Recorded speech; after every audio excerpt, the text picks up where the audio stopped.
Just to update you on what we are covering by way of breaking news this hour, dozens of members of the Lebanese armed group Hezbollah appear to have been simultaneously targeted by their pagers being remotely detonated. We don't know the full extent of their injuries. We don't know the full scale of the number of people that may have been killed as a result of that. But what we do know is that Hezbollah has described this as a major security breach. Big questions about now what Israel's potential next move is, although the Israeli leadership has remained mostly tight-lipped on it.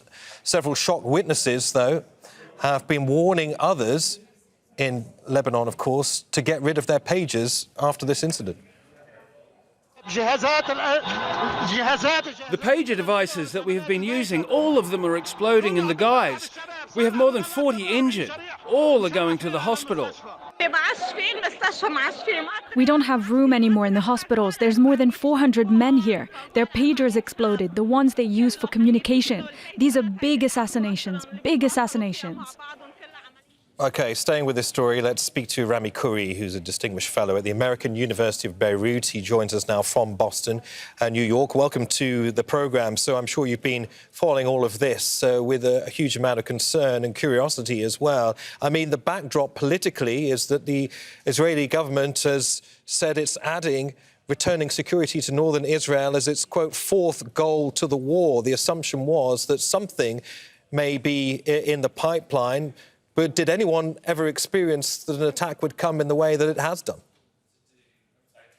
This is highly unusual and really troubling for Hezbollah and for all of its allies in the axis of resistance, because it means that the Israelis have capabilities in intelligence and attacks of this nature far beyond what people had assumed, and that the security precautions that Hezbollah and others take clearly are not sufficient. Whether this is due to intelligence sources in Lebanon who help do this or cyber attacks, we'll have to find out. But this is the most dangerous event I think that Hezbollah has faced in years. To simultaneously hit apparently hundreds of pagers. It also knocks out the immediate capability of communicating. They probably have backup systems, of course, but so it's possible that this is the beginning of a larger campaign. The Israelis have talked about removing the threat of Hezbollah for the last 9-10 months. It's a huge issue for them, much more serious than Hamas is, and therefore it's no surprise that they've ratcheted it up now, gone one level higher. They're also at a high level of confidence in the Americans and British and Western support that they're getting. They feel they can do anything they want, and the West will support them, no matter how bad it is or whatever. So this is something that the Israelis have talked about, and clearly there is tension within Israel between the government and the armed forces about this, between the people who are demonstrating in the streets. And this shifts the focus a little bit from Gaza to the Lebanese-Israeli situation. The reply of Hezbollah is going to be really important to watch. And Hezbollah doesn't necessarily reply immediately. We'll have to give it a few days. We'll see. What they say and what they do is going to be important. But they're obviously much more focused in Lebanon on restoring their communications capabilities and finding out how this happened. It's very, very interesting, isn't it, how Israel has apparently calibrated this attack on Hezbollah. We're talking about attack that may have been, having spoken to a military and security analyst earlier, may have been many, many months, if not years, in the making. But now is the time that they decided to put this into action. It is not an attack that is based upon heavy weaponry, as we're seeing in Gaza. It relies on something of a slow burn, on a huge amount of data and planning. Yes, and this is a sign of where the military confrontation is moving. When you see the Ansarullah, the Houthis in Yemen, firing high-speed missiles that can reach Tel Aviv, which they did the other day without being detected.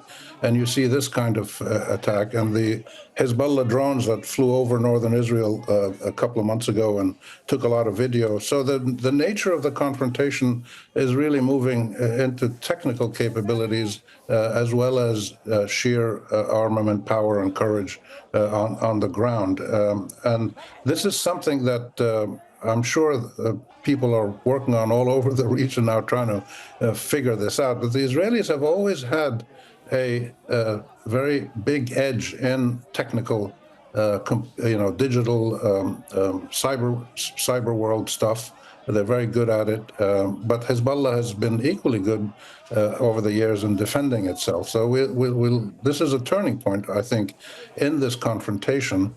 And it'll either push both sides into a larger war, or it'll push everybody to retreating from the brink and trying to figure out if they can restore the situation in the Israel-Lebanon border to one that's more manageable for both sides, or if it'll erupt into something much bigger. My position has always been that we will not get a big regional war, but we have to wait and see. Rami, let me ask you about the timing of all of this, because it hasn't gone unnoticed that Amos Hochstein, the US envoy, has been in the region.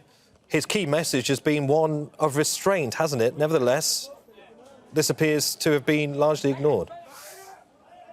That's right, and this is par for the course. The Israelis routinely not only neglect what the Americans tell them, but throw mud in their face. I mean, they've often, for instance, announced a major settlement expansion when the American president visits Israel and things of that nature. So this is no surprise. The Americans have very limited capabilities in terms of their diplomatic action. They focus more on military support for Israel and sanctions against Israel's foes. And now they're trying to focus on Saudi-Israeli normalization. But the American diplomatic efforts are not taken very seriously by most people in the region, which is a shame, because the U.S. should be a huge diplomatic actor, but it is clearly on the side of Israel, and everything it does has to fit into the priorities of Israel. So Hochstein being ignored is no surprise. In fact, it's kind of routine. OK, Rami Khoury, good to hear your thoughts and analysis. Rami Khoury, the Distinguished Fellow at the American University of Beirut. Make sure to subscribe to our channel to get the latest news from Al Jazeera.